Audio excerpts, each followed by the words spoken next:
Hey there, I'm Cam Allen. Welcome back to the Menopause Method. I have a question for you.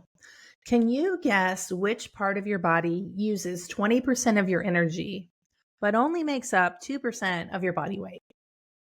Any guesses? It's your brain. Today, we're going to talk about intentions for 2025 and reflection of 2024. I have always been a huge fan of like the year down countdowns, growing up in the 80s where they'd have the top 100 songs of the year or whatever. I always love that. And I also always love the TV shows where they talked about the people that passed in the year and what they contributed to the world. Yeah, so I'm a big person on reflection.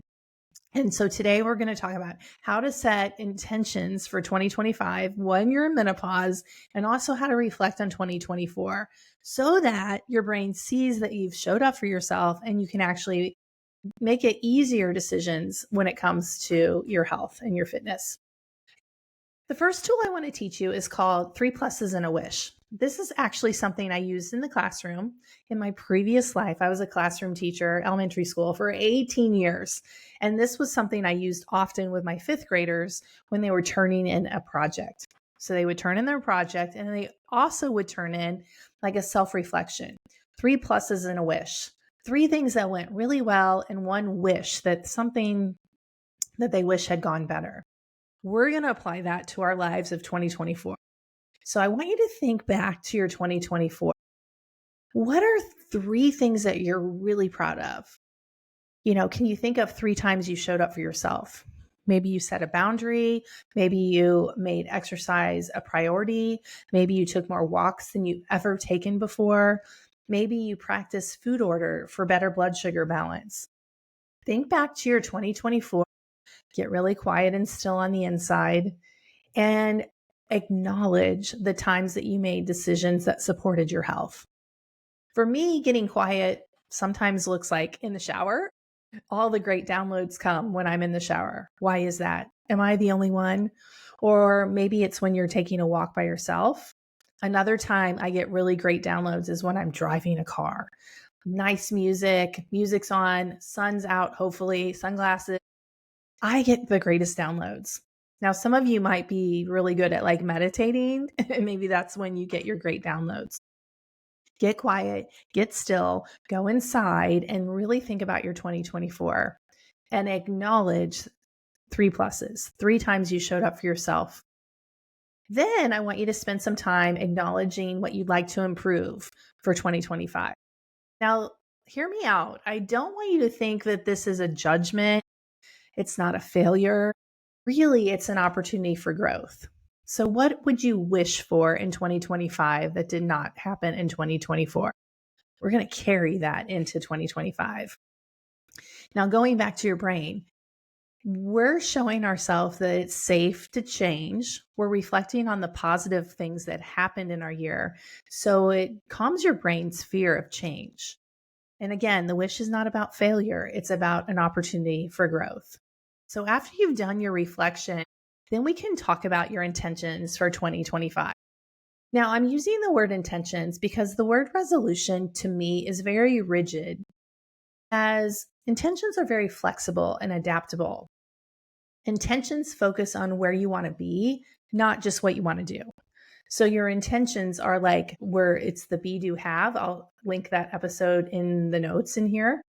Be, do, have is you're coming from a place where you're already doing the thing, and you're acting as if that thing that you're working towards is already here. You're making decisions from that place. And when you're doing that, it reduces your brain fatigue. Stats show, this is crazy, that we make 35,000 decisions a day. Most of those are unconscious, subconscious, unconscious, whatever. And also most of them are negative. So decision fatigue leads to worse choices over time. Like, have you ever been stuck in overwhelm? Like, you have so many choices. I could do this, I could do that, I could do this, I could do that, and you do nothing. I totally relate to that. Setting intentions is like setting a framework, and it's very gentle, and it reduces your brain's decision-making overload.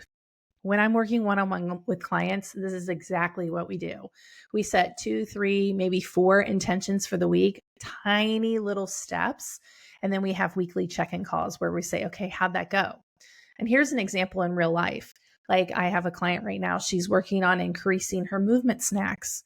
So last week she did 3 sets of 10 squats throughout her workday. And she did it. And this week she's going to do 4 sets of 10. So it's like little tiny incremental wins, if you will, to help you move towards your ultimate goal. So how do you set intentions? Choose like 1 to 3 focus areas. Don't make a huge list. Don't make it like rigid resolutions. Make it very simple. Like maybe you want to prioritize your rest and recovery. Maybe you want to prioritize hitting your daily steps. Maybe you want to lift weights twice a week, which I highly recommend. Maybe you want to practice putting protein on your plate first. So those are some examples of intentions. Make them small and make them manageable. Then what you want to do is make them add them to your daily habits. One of my favorite ways to do that is habit stacking. So for example, if one of my goals is to drink more water, when I fill up my coffee in the morning, if I fill up my water, I'm more likely to drink more water. So that's how I habit stack those 2 things together. Another thing for 2025 for me is I'm habit stacking my workouts in the morning, like before I start work, because it's really easy to open your phone, get into your emails, and start jumping into work. But I know that my day goes better when I start in the morning with a quiet meditation, some quiet reflection, and then I move my body with intention. So if you habit stack those things together, you're more likely to do that. Intentions are just a guide. They are certainly not a rule book at all. So I encourage you to really reflect back on 2025. Use the tool 3 pluses and a wish, and then set 1 to 3 intentions for 2025. It's not all or nothing. I really believe health is a journey. And I also believe that your health includes things outside of the gym and outside of what you eat on your plate. So 2025 is really a chance to design your year that feels aligned, intentional, and uniquely yours. I want you to start small. I want you to dream big and trust the process. If you're finding the Menopause Method helpful, please hit subscribe and share it with your best friend. Help me get the word out. Okay, here's to an amazing 2025. Thanks for being here.